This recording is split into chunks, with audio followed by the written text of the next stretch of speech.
Drew is the father of the Bloodline.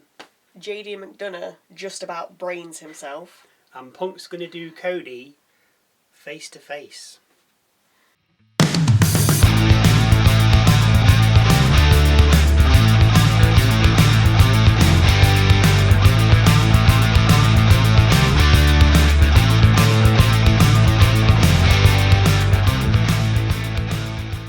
Hello, welcome to Wrestle MSX. I'm Michael. I'm Sally. And Seth Rollins kicks things off by saying he's going to win the Royal Rumble. Then teases which title he should go for when he's won. He decides to ask the crowd, so he mentions Cody's title. The crowd give a smattering of a cheer, so he mentions Gunther's title, and his music plays with the ring general then heading out.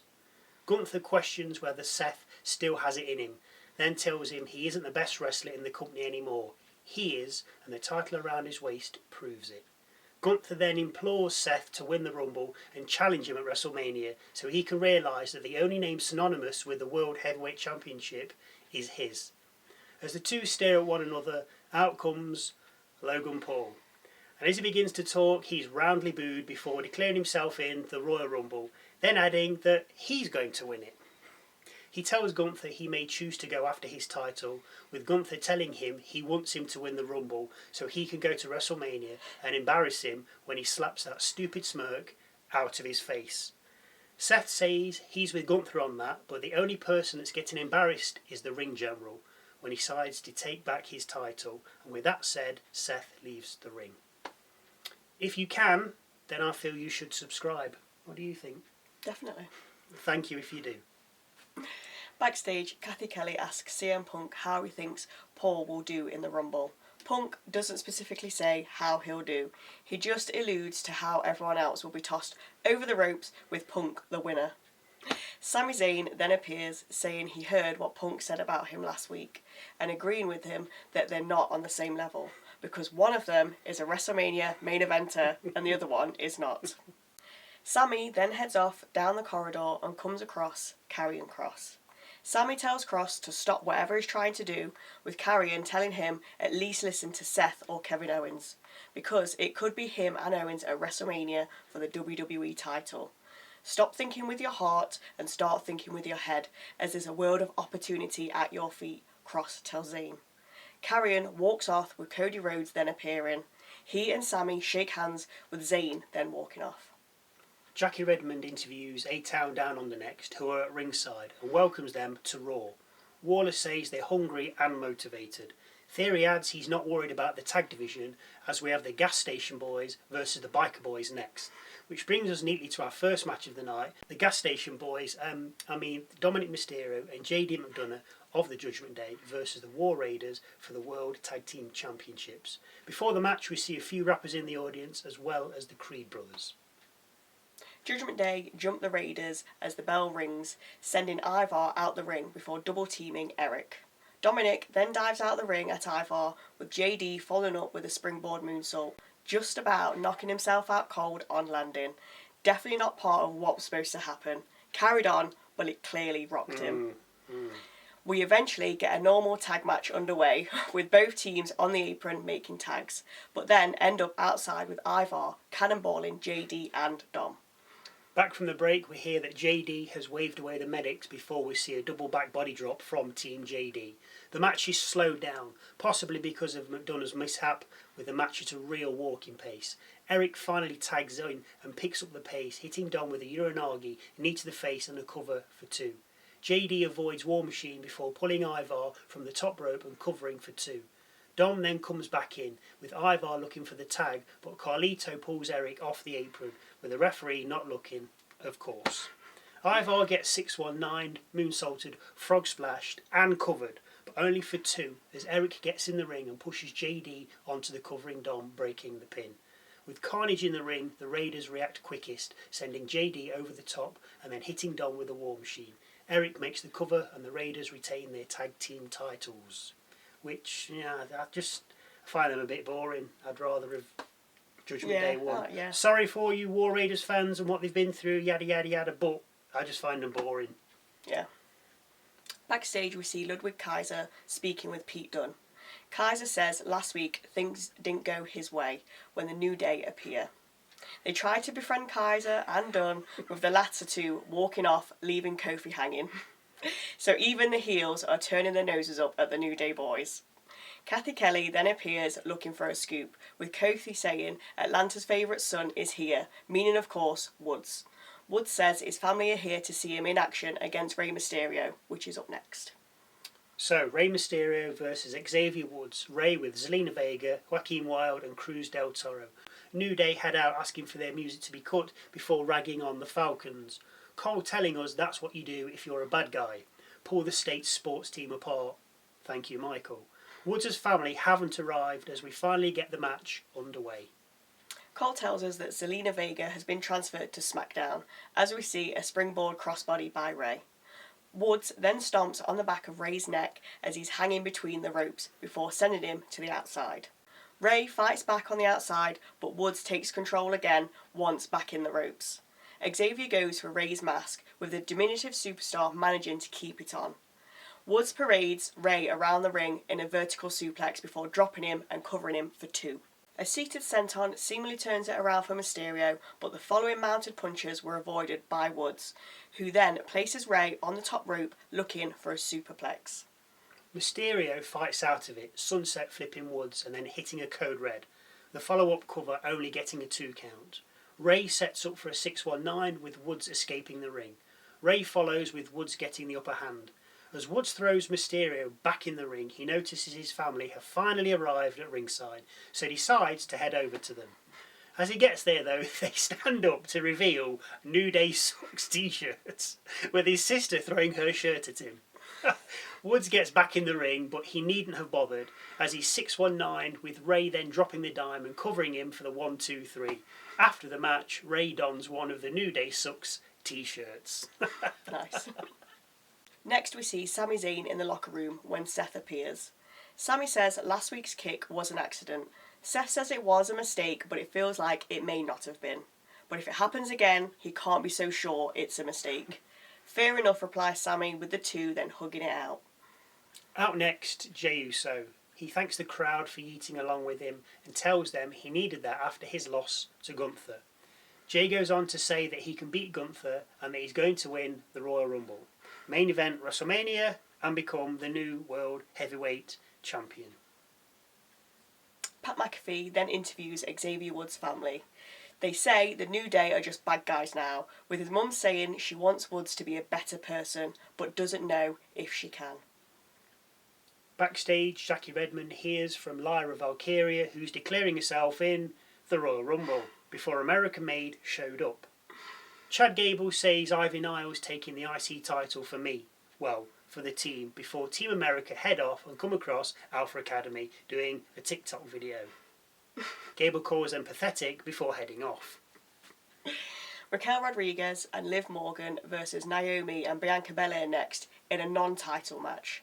Belair looking for a KOD as soon as the bell rings, with Morgan escaping it and dropping Belair with a hair pull. Morgan soon tags out, but Rodriguez gets double teamed before controlling Naomi, tagging Morgan back in, with Liv then covering for 2 after her and Rodriguez squash Naomi in the corner.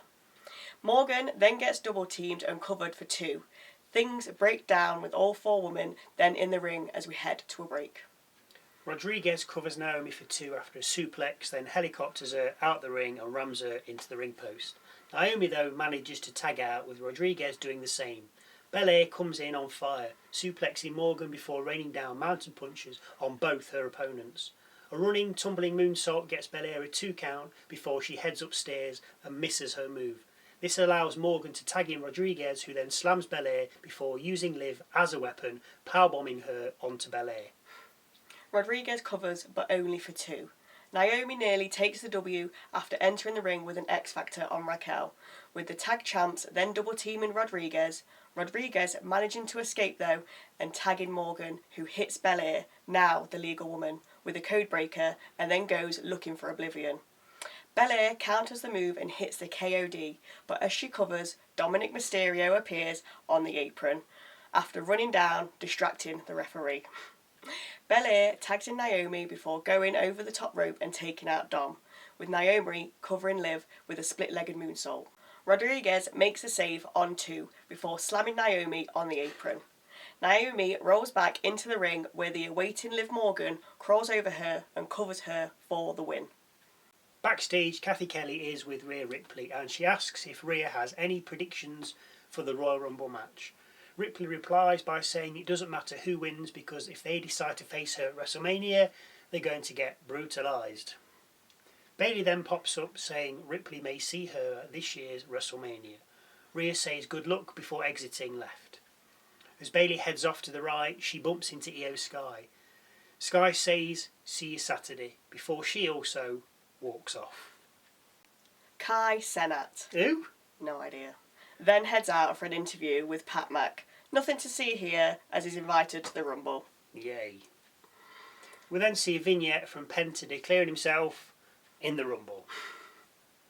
Paul Heyman heads out next to announce that Roman Reigns is on the cover of 2K25. He then goes on to say that Reigns is coming back for his championship. Drew McIntyre then heads out telling Heyman he's responsible for all his success he's having right now, saying he's the daddy of the Bloodline. It boils down to the fact that because Drew eliminated Reigns in the 2020 Royal Rumble and then beat Brock at Mania for the title, Heyman needed a new guy and found Reigns at a low point. Heyman then got in Roman's ear, harnessed his talent and went on the run of his lifetime. All Drew's looking for is a thank you. Heyman thanks Drew, then tells Drew he's crowding him right now. Drew steps back, then asks for a favour, wanting Heyman to tell his boy he's going to target him at the Rumble and throw him over the top rope. Heyman with a smile says he'll pass the message on to Reigns, drops the mic and walks off. McIntyre stops him. I wasn't talking about Roman, says Drew. I was talking about CM Punk. McIntyre then tells Heyman to run. Backstage, Jackie Redmond is with Bron Breakker. He says half the entrances for the Royal Rumble are senior citizens and they're no match for Bron Breakker before declaring his entry into the Royal Rumble. Penta then appears next to him, looks at the IC belt and then walks off. Whatever happened to people drawing numbers for the Rumble? Bring that back. Just bring it back, just in the old little Yeah. Yeah, just bring it back. Sami Zayn then heads out for his match with Drew McIntyre, who of course is already out after his words with Heyman. Slapping and hitting to begin with, followed by Drew being thrown out of the ring, followed by a springboard moonsault from Sami. Back in the ring, Drew controls the match, dropping in the occasional flex and pose. Sami hits a DDT, but upon landing seems to suffer a flailing arm or hand to the face and he gets busted open. Zayn exits the ring, with Drew following and going for a claymore. He misses, landing on the announcer's table. We cut to Sami to see he's bleeding quite badly, with a lot of crimson splatters on the floor. Drew sends Zayn into the timekeeper's area, with him just beating the ref's count out on 9.5. Drew wails on Sami some more with chops and punches, even going for a jackknife pin after a spinebuster. It only amounted to 2 for the Scottish Warrior as he then sit-down powerbombed Zayn for good measure. Zayn again kicking out. Drew heads upstairs looking for white noise. Sami counters into a sunset flip powerbomb and covers for 2. McIntyre then blocks an exploder attempt and throws Sami halfway across the ring, but isn't quick enough to follow up as he is blue thunderbombed and covered for 2. After a counter in the corner, Drew goes for a claymore with Sami averting it and trying a crucifix pin, but no dice. Sami finally hits his exploder but misses the follow-up Helluva Kick. Drew goes for the cover, using the ropes as leverage, and gets the win. Nice. After the match, Drew continues to beat on Zayn, with the WWE's own Avenger running out for the save, Cody Rhodes, and dropping McIntyre with a Cody Cutter. With Drew out the ring, Kevin Owens appears from nowhere, downing Rhodes, with the two then brawling in the ring. Drew gets back in, starting on Rhodes and taking him over to the corner. Drew's sixth sense then kicks in as it did last week, and he dodges an incoming Helluva Kick from Zayn, the kick catching Rhodes instead. Drew leaves the ring, as does Owens, after he thanked Zayn, thinking he did it for him. Zayn then follows suit. We have a few minutes of Cole and McAfee shooting the breeze, which is an absolute waste of time, before we hear from Cody Rhodes.